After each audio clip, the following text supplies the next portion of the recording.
सबको जय मसीह की। आइए मेरे भाई बहनों, आज हम प्रेरितों अध्याय 20 पढ़ते हैं। मकिदुनिया, यूनान और त्रास में पौलुस। जब हुल्लड़ थम गया तो पौलुस ने चेलों को बुलवा कर समझाया और उनसे विदा होकर मकिदुनिया की ओर चल दिया। उस सारे प्रदेश में से होकर और चेलों को बहुत उत्साहित करके वह यूनान में आया।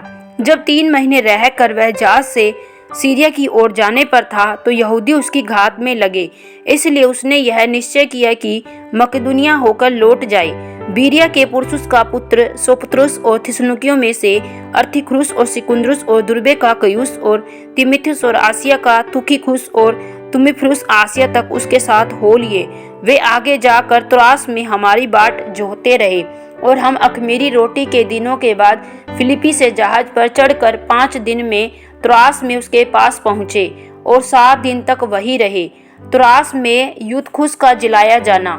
सप्ताह के पहले दिन जब हम रोटी तोड़ने के लिए इकट्ठे हुए तो पौलुस ने, जो दूसरे दिन चले जाने पर था, उनसे बातें की और आधी रात तक बातें करता रहा। जिस अटारी पर हम इकट्ठे थे उसमें बहुत दिए जल रहे थे और युस्तुस नाम का एक जवान खिड़की पर बैठा हुआ गहरी नींद से झुक रहा था। जब पौलुस देर तक बातें करता रहा तो वह नींद के झोंके में तीसरी अटारी पर से गिर पड़ा और मरा हुआ उठाया गया।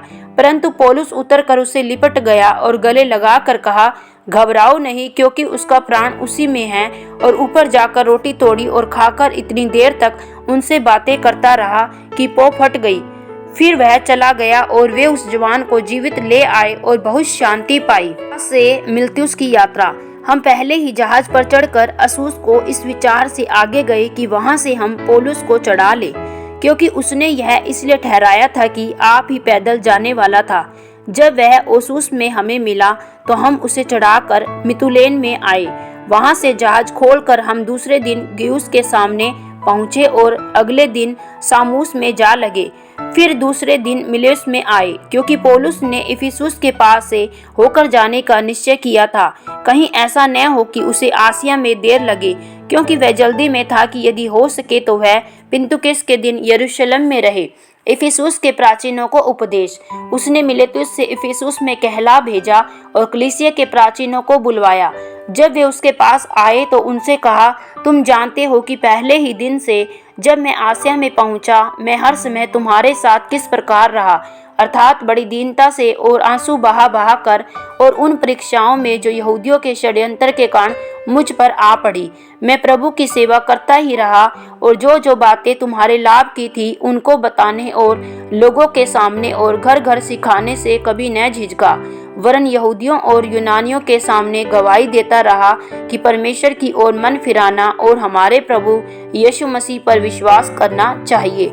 अब देखो, मैं आत्मा में बंधा हुआ यरूशलेम को जाता हूँ और नहीं जानता कि वहाँ मुझ पर क्या क्या बीतेगा। केवल यह है कि पवित्र आत्मा हर नगर में गवाही देकर मुझसे कहता है कि बंधन और क्लेश तेरे लिए तैयार है।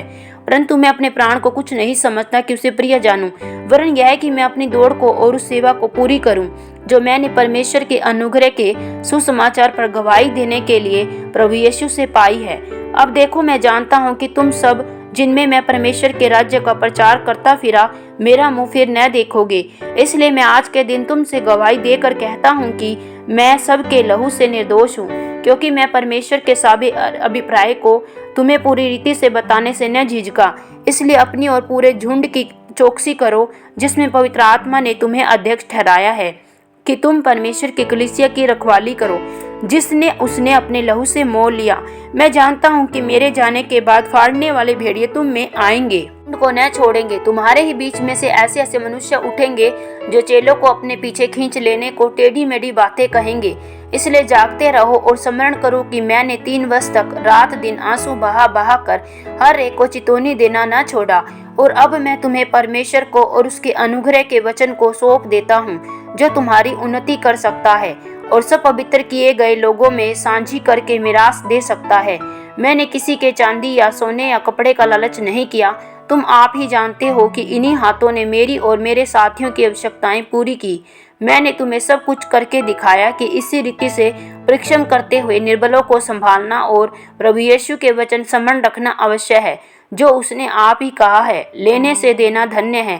यह कहकर उसने घुटने टेके और उन सब के साथ प्रार्थना की तब वे सब बहुत रोए और पौलुस के गले लिपट कर उसे चूमने लगे।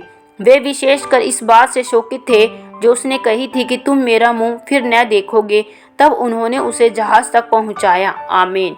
प्रभु आप सबको प्रेरितों पुस्तक सुने जाने और पढ़े जाने पर बहुतायत से आशीष और बरकत दे। सबको जय मसीह की।